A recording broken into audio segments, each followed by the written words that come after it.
Hey everybody, welcome to Coming Down. This is Matthew. I'm joined here with Nathan. Hey y'all. And this is episode 4. Thank you for joining us. This is actually our first guest episode. We're joined by Shelby today for our first annual Halloween Spooktacular. Yeah, I mean, not much to say about the episode that she doesn't say in there, so let's... It's true, yeah, and I don't want to give anything away, right? Because it's a pretty good one. Exactly. We had a lot of fun doing this one. Oh, so much fun having a guest on. And if you would like to be a guest on the pod, please hit us up on Twitter at comingdownpod or via email. That's comingdownpod@gmail.com. Or, anything that you want to say. Just hit us up. We would love to hear from you. But definitely, if you want to be a guest on the show, that's how to get in contact with us. Let us know what you want to say. We would love to have you. Yeah, it's worth reminding people that we're still doing the banked intros. So if you signed up for Patreon recently, you're not going to get a shout out because we don't know about it yet. But trust us that we're super stoked that you did it, and you'll get that shout out coming soon. Absolutely. We're just trying to give Nathan a little break before he gets married. Yep. The wedding, at the time that this airs, I'll be getting married in a few days. So. And we're going to be having a lot of fun. Indeed. All right. So, if you want to check out the show notes or anything else that you would like to know about the show, that's going to be on our website. That's comingdownpod.com. That'll have any images or links that we have to go along with the episode, as well as links to all of the platforms that we're on. And those platforms include Spotify, Google Play, SoundCloud, and YouTube. And also, we have a couple other platforms that we would like you to rate and review us on. If you like what we're doing, please go on Stitcher or iTunes and just give us a quick review. Really helps us out with visibility. They love it when people get reviews on their platform. Indeed.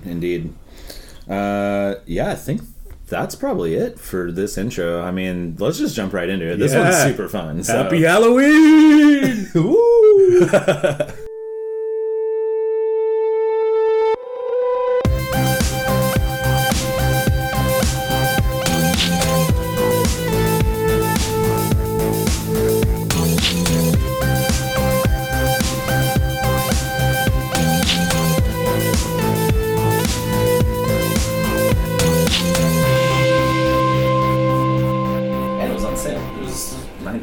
Nice.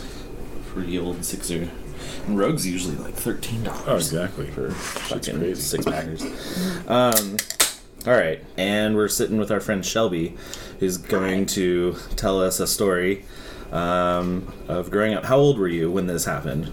I was in elementary school. I think I was in 4th or 5th grade. Oh, God. Yeah. So was it kind of traumatic? No, because I didn't realize what was happening at the time. Okay. And I didn't actually find out until about like a year later, because I was telling my dad, was like, oh, they tore that guy's house down, and he was like, yeah, it's because he hung himself in his front yard. And I was like, oh, fuck, okay, like, and then I put the pieces together, but at the time I didn't know. Oh, wow. That's what that was. So did they tear the house down? We'll bury the lead a little bit, but did they tear the house down because of what happened, or just because he was old and didn't have money and they foreclosed it or whatever? Probably a combination of both. Okay. Sometimes they tear down houses if something really fucked up happened in it. Yeah, it was probably a combination of both. I actually don't even know if he was an older guy. Or if he was like middle age. I don't actually know how old he was. Okay. Yeah. Are there news articles on this? Did the paper write about it? I don't think so. I think this was just something we knew because it was in our neighborhood. This was literally less than a quarter of a mile from my house. Okay. So this is like in our neighborhood. All right. So I think it was just a thing that we knew around the neighborhood as having had happened. Crazy. Yeah. After we record, I might see if I can dig up a news article. Yeah, I've also never looked. Yeah. And I don't remember seeing anything at the time, but we'll put it, if I find anything, we'll put it in the show notes. Yeah. So this was in Medford. Yes. This was in Central Point, which is kind of a little town adjacent to Medford. Okay. And I lived on the outskirts of that little town. So it's my dad's neighborhood was basically a suburb in the 70s. Built adjacent to farmland. So my dad's house has houses on 3 sides of it, and then a big alfalfa field across the street from it. And so all the houses in our neighborhood are kind of like that. They all sit on big plots of land, and it's interspersed with farms. How big is Medford? So I don't know the population of Medford. The population of Central Point when I was in high school was about 17,000. Okay, so it's like a mid-sized town. Decent-ish sized town. Yeah, that's spread out over a ways because it's a farming community. Sure. So the town lines are pretty broad. But there were about 1,200 kids in my high school, if that gives you an idea. Okay. Yeah. For freshmen, sophomore, junior, seniors. Was that the only high school in town?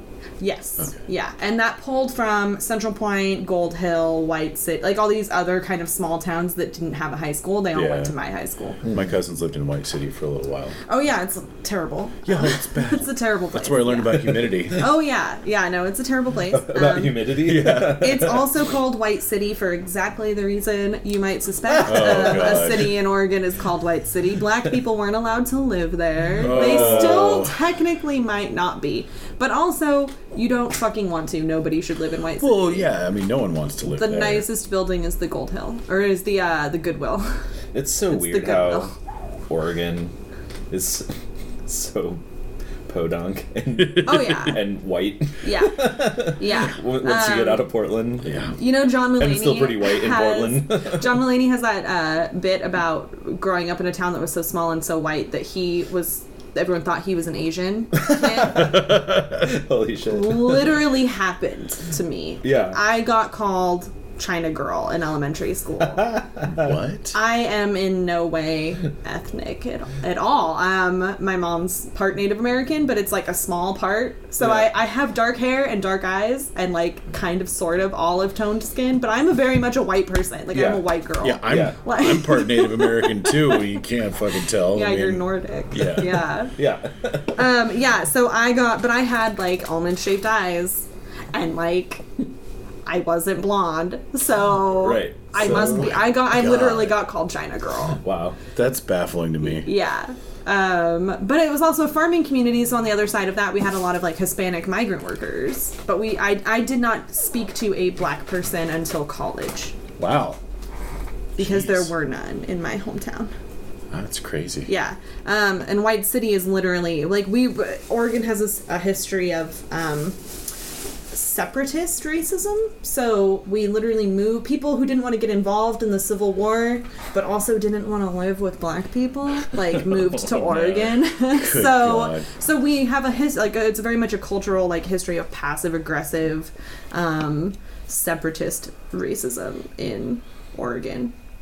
So it's an interesting state to grow up in. So yeah, those are our roots. Yeah, so that's where I'm from. Okay. Didn't speak to a black person till college, and not by choice, Right. Wow. just by circumstance. Wow. And so in this picture, you're in 4th grade, so you're what, like 9 or 10? Yeah, I was 9 or 10, I think. So my parents got divorced when I was 11, and I think my parents were still married, so I think I was 9 or 10. I was on the bus actually so the fucked up thing about this story is there's literally an urban legend that mirrors this exact thing happening, because I think it's like a pretty common like urban legend story. Sure. And so when I Yeah. tell this story, nobody believes that it happened, because it's like They think you it's one of those conflated the story with creepypasta a urban memory. like legend stories. Right. Yeah. But this happened. Yeah, it's 4th, 5th grade, and my school bus, it's a rural community. So my school bus ride was really long, and in the morning I was one of the first kids to get picked up because I was kind of the closest to the bus depot. And then my bus took me out into like the farming communities and then back around to school. So my bus ride in the morning, I got picked up at about 6:45 or 7, and then I got to school at like 8 because Wow. yeah. I was the first Yeah. kid to get dropped off again in the afternoon. I was the first kid to get picked up, and I was the first kid to get dropped off, because that's just how the bus route ran. Yeah. Okay. And so early in the morning, I got picked up on the bus, and there was a house probably about a quarter of a mile away from it was a trailer house, so it was like a like not a mobile home, but like a trailer. Like an Airstream? Yeah. No, like it was the kind that has a foundation but is also not a house. You know? Okay. What are they called? Yeah. I mean, just like a double wide. Like a double wide, yeah. Yeah, it was like a double wide on a plot of land.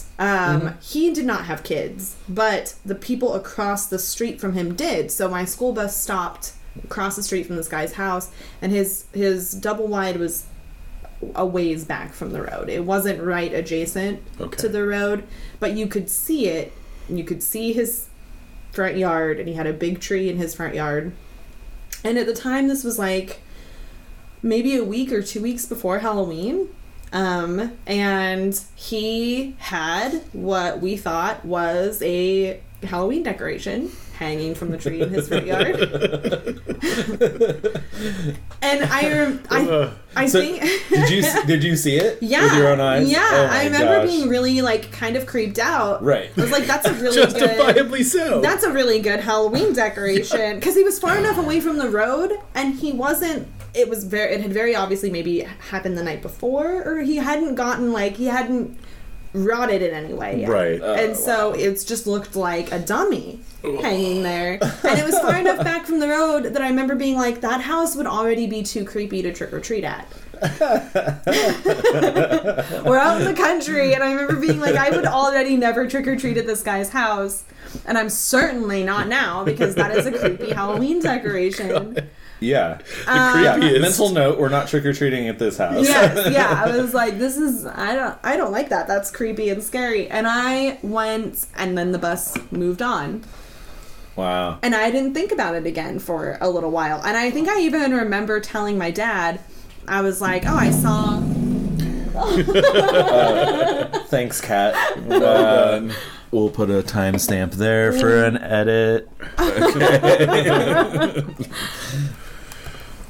All right, continue. I remember telling my dad, like, oh, this guy down the street has a really creepy Halloween decoration in his yard. And then I just didn't think anything of it. And, like, 8 months to a year later, they had torn down his double wide. They cut the tree down.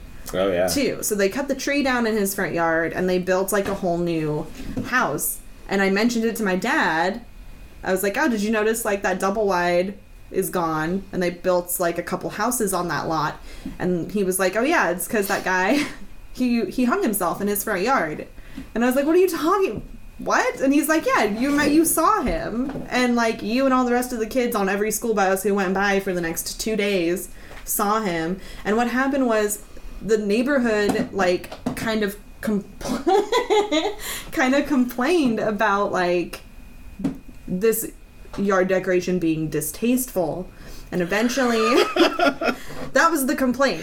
Wow. So everyone just totally thought this thing because it was Halloween. Yeah, and his house was just far enough back from the road that you couldn't tell. Like it literally just looked like a dummy, and it took a couple days. And I don't know if someone eventually did a wellness check and called the police, or if the police just got enough complaints about this like inappropriate yard that they went by and checked. Well, but it's super out of place. That's what happened. Yeah, because if there's no other decorations too, right? You know, none of the little plastic gravestones in the yard or something. It just one body hanging from a tree with maybe some crows. You know, yeah, because it is out in the country, and I wish I had like a better memory for how far back from the road this guy's house was, because I remember it was in sight, but it wasn't like right on the sidewalk. Yeah, like I couldn't see the guy's face. Yeah, for example, like I could and because it wasn't close enough for me to see his face, like my 9-year-old brain went,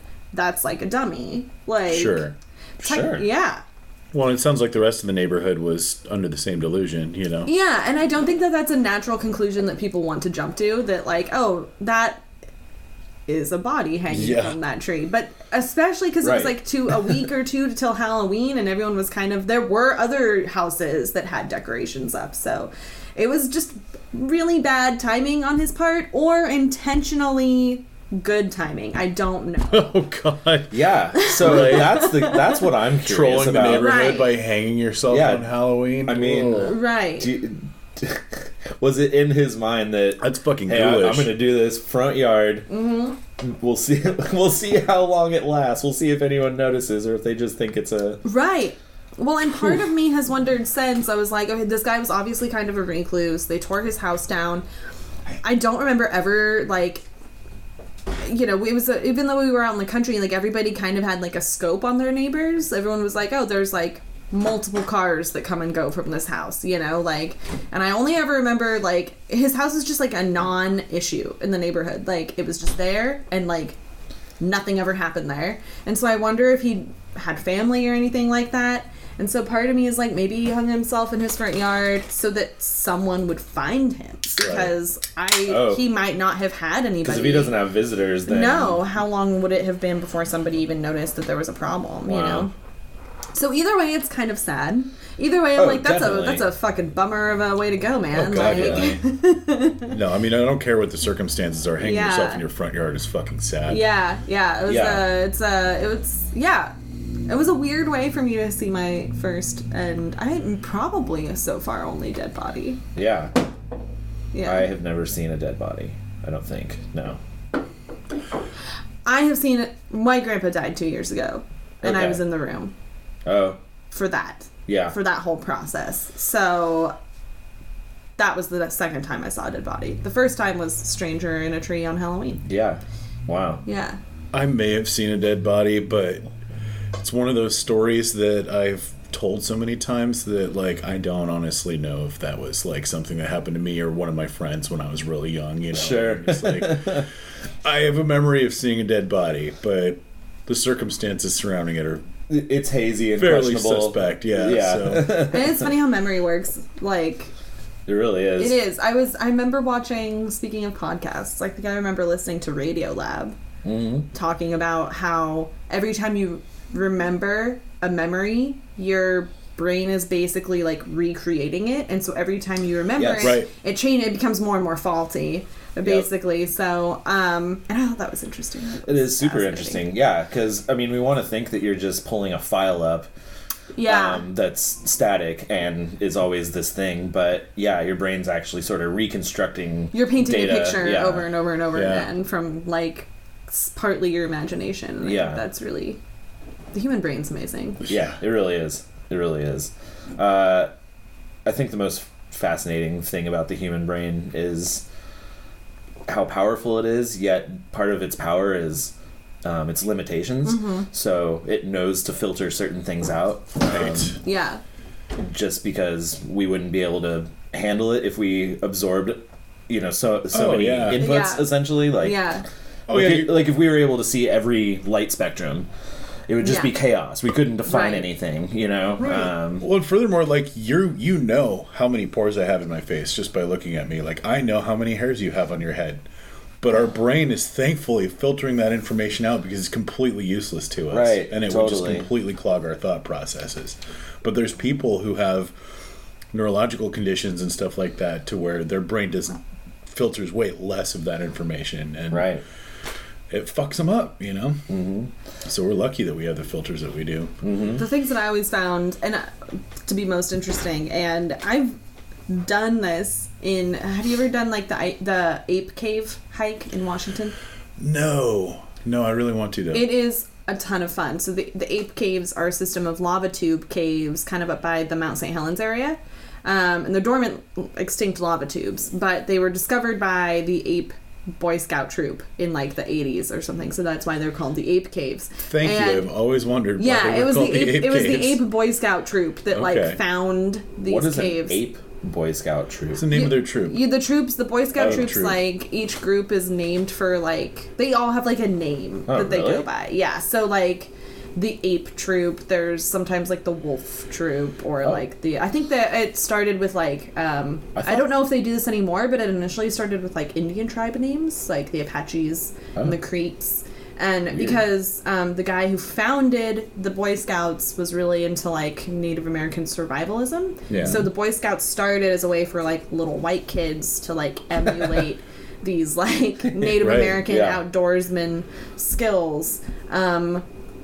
which is ironic Oh, in God. so many ways. Yeah. Oh, yeah. So I don't know if they still do the Native American tribal names for the troops or if they've switched completely to, like, you know, Back when the I was Maple Troop. Right. Back when I was in Cub Scouts, the level between Cub Scouts and Boy Scouts was called Webelos. Yeah. I never understood why. Right. Now I get it. Yeah, yeah. It was a big thing. It was like imitating Native American culture in a way. But anyway, so the ape troop discovered these lava tube caves up by Mount St. Helens, and in a cave there's no light sources, so you have zero light filtering through without your flashlight on. And if you sit in a cave in the dark for long enough, your brain starts making up things because your brain can't handle, like, no stimuli. I used to drop acid in caves for that reason. Yeah. So if you sit in the dark and you wave your hand in front of your eyes, like, you can't see it because there's no light to reflect off of your hand, but your brain will generate a shape. Right. And it will make your eyes think you're seeing that shape in the dark. Because you know where your hand is. Because you know where your hand is. And your brain can extrapolate where your hand is, and it can tell your vision cortex and your brain that you should be seeing a shape there, but you're not actually seeing a shape there. That's wild. It's super wild. Well, so that's the whole thing behind sensory deprivation tanks, right? Is because then at that point it forces your brain to start accessing different channels, where it's no longer trying to make sense of the world around you and the things that you already know, right? I mean, it can sense your own movement and stuff like that, but you have no light or sound. Yeah. And so then your brain starts wandering into weirder corners of itself. I want to do that really I do bad. too. I haven't done it. And there's that goddamn place on Hawthorne. Yeah. And they're open 24 hours. If you go late at night, it's cheaper. So it's a movie with William Hurt, and it's about John Lilly. It's called Altered States. Altered States. There we go. Yeah, that's where I got that whole idea from. Well, yeah, and that shit is hilarious because don't you want to turn into a monkey? Yeah, through repeated uses of sensory deprivation, you become feral and primal and change into some sort of crazed monkey man. Revert back to your primitive state. I mean, that makes perfect sense. You know. Oh yeah, I mean that's just science. We all know this. Yeah. All right. Well.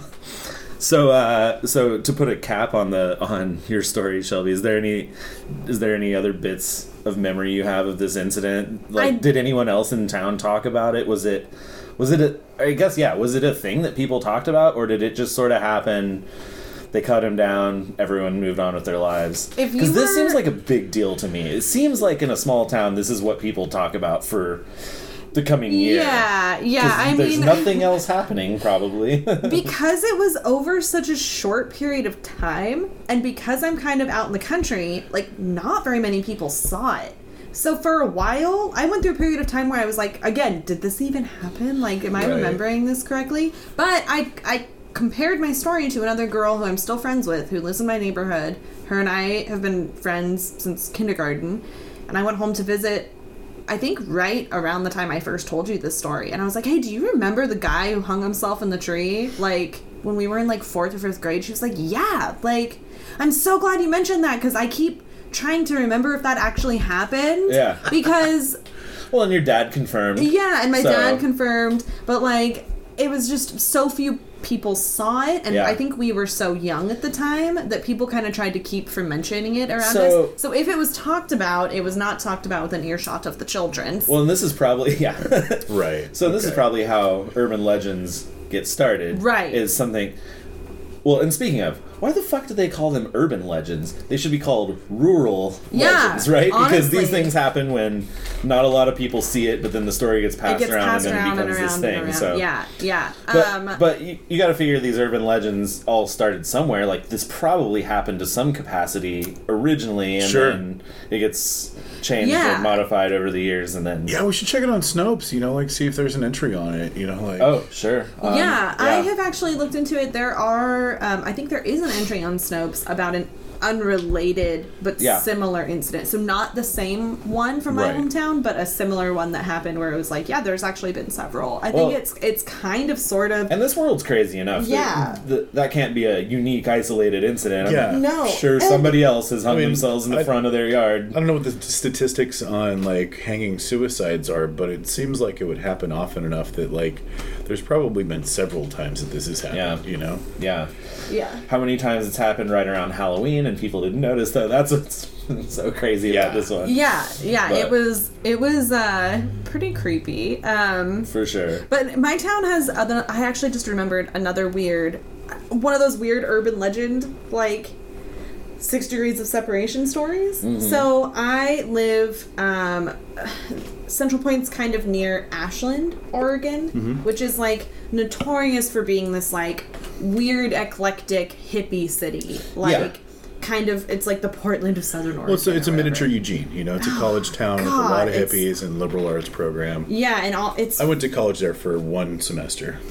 it's fucking awful. Like, I majored in if bong you- hits, so, if you you know. grow up in like the Rogue Valley, like Ashland is just like the groan. You know, when you hear a name of a place and you're just like, fucking of course you're from Ashland. I hate talking to you. Like, Lots of beards and horticulture students. yeah, but like in a like a fucked up pretentious way, because I'm like, you're all small town white people who like think they're woke, but you're not, because you've never Right. actually left the valley. You That's just how, moved 20 miles south. That's how it was in Colorado with Boulder.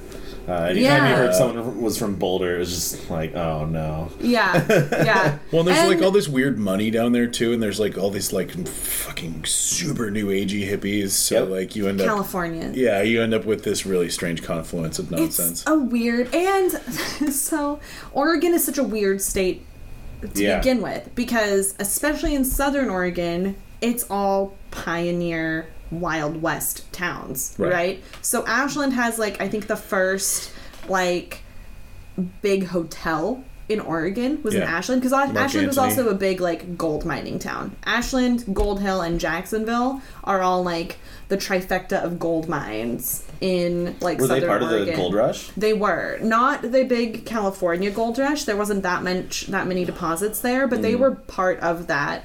Gold Hill had all the functioning mines, and then all the rich people lived.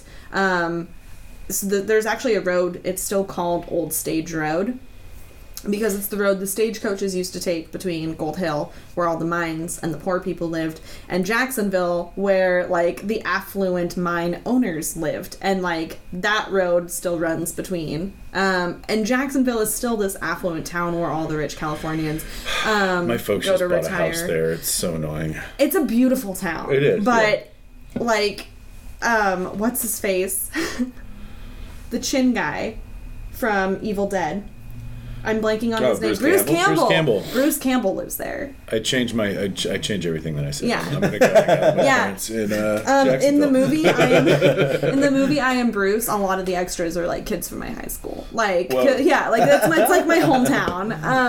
That's funny. Yeah. So he lives in Jacksonville. So there's like an example, and it's all the poor meth heads still live in Gold Hill. And I'm dissing a lot of places. People from my hometown are going to hear this, but it's true. Whatever. Fuck it. Fuck 'em. So They know it's true. so I mean, this Ashland- podcast is going to be a lot of me talking shit about my own. Yep. So like Ashland is this really weird place where like there's literally like lithium deposits in the water that used to Right. make people go crazy, and also was touted as like medicine water by like old-timey faux doctors for back in the day. And like the KKK openly marched in the streets of Ashland for the 4th of July parade until like 1977 or some fucked up shit. Oh, man. That's fuck. Yeah.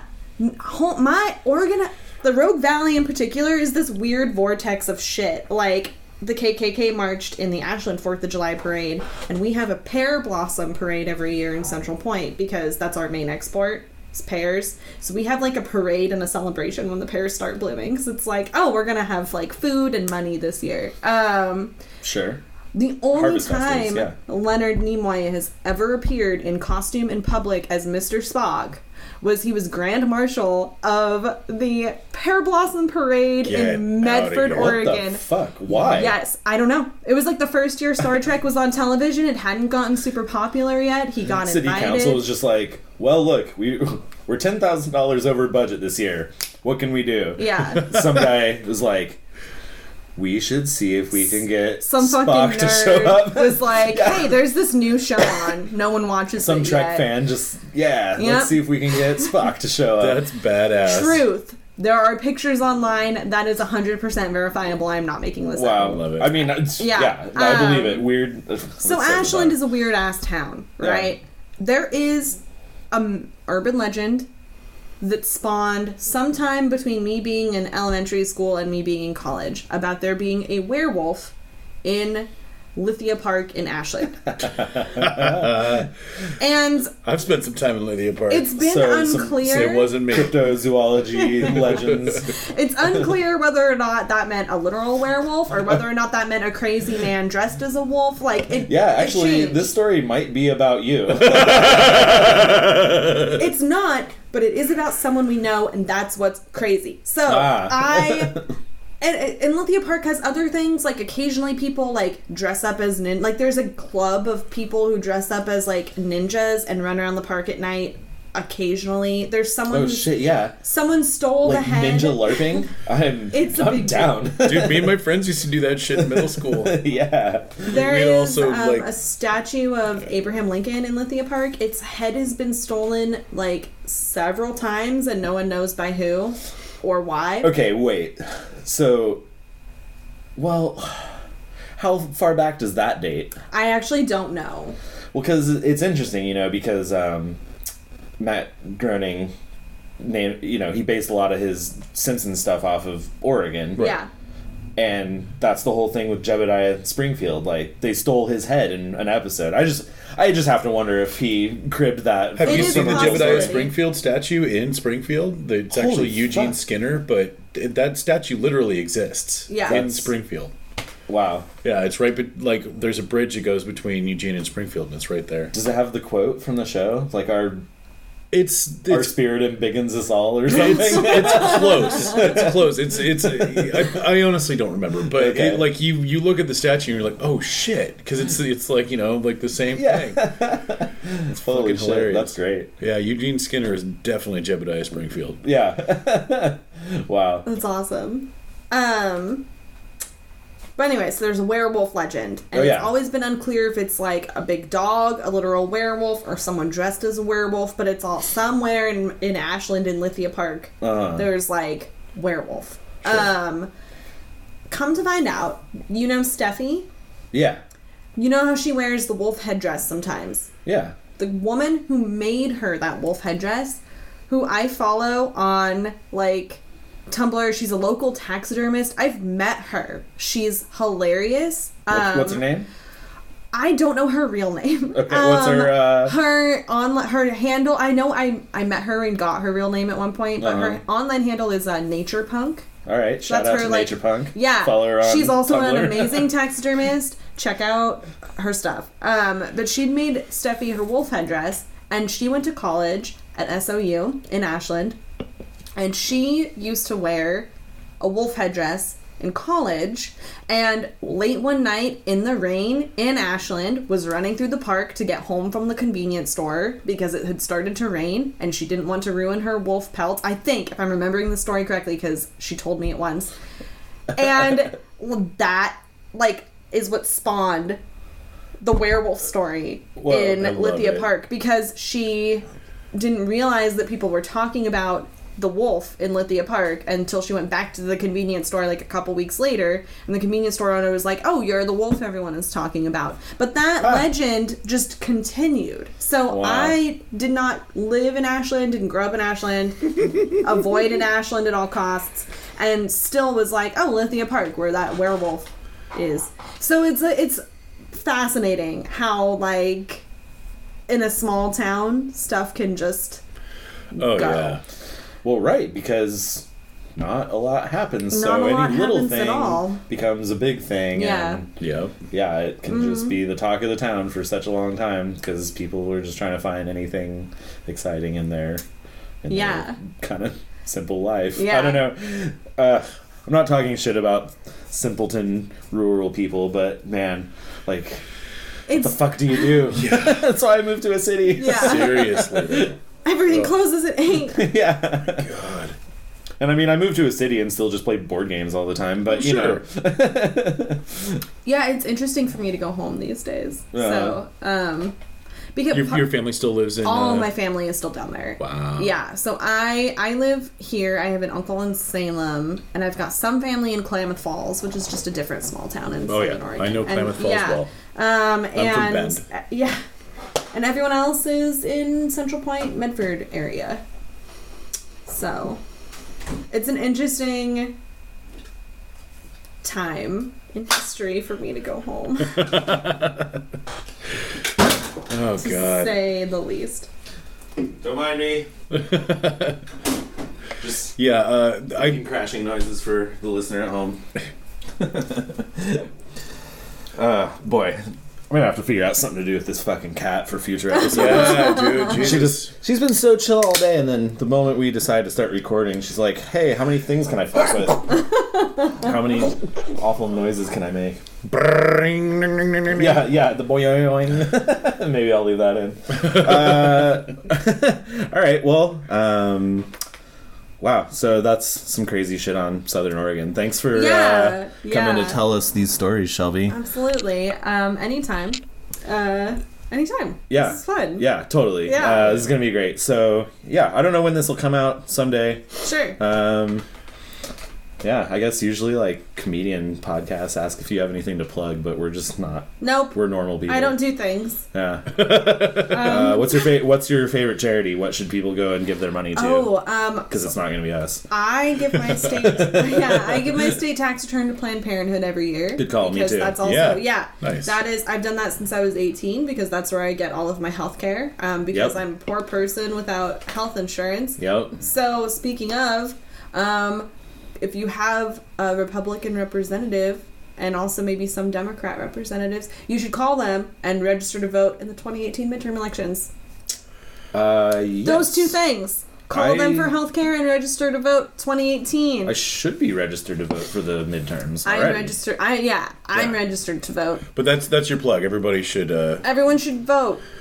Oh, yeah, absolutely. I know in some states like Texas, you have to register by the end of February. You have to re-register every time to vote in the midterms? You don't have to re-register every time unless your in Oregon, unless your address has changed.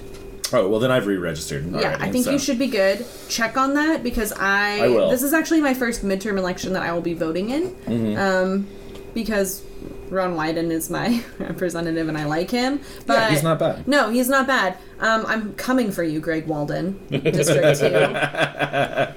Oregon's Congressional 2nd District. I am phone banking in Southern Oregon because most of Oregon is the 2nd Congressional District. Right. And they're represented by Greg Walden, whose policies I don't appreciate. So, 2018. All right. Coming for Greg Walden. All right. Hopefully this will be out before the midterm election. Yeah. Right. If it's not, I hope we did okay. Yeah. Good luck, everybody. Yeah. Depending on when this comes out. Greg Walden, please don't send your assassins after me. Come for me, Greg Walden. All right. Well, thanks for sitting down with us, Shelby. Catch y'all later. Thanks for listening.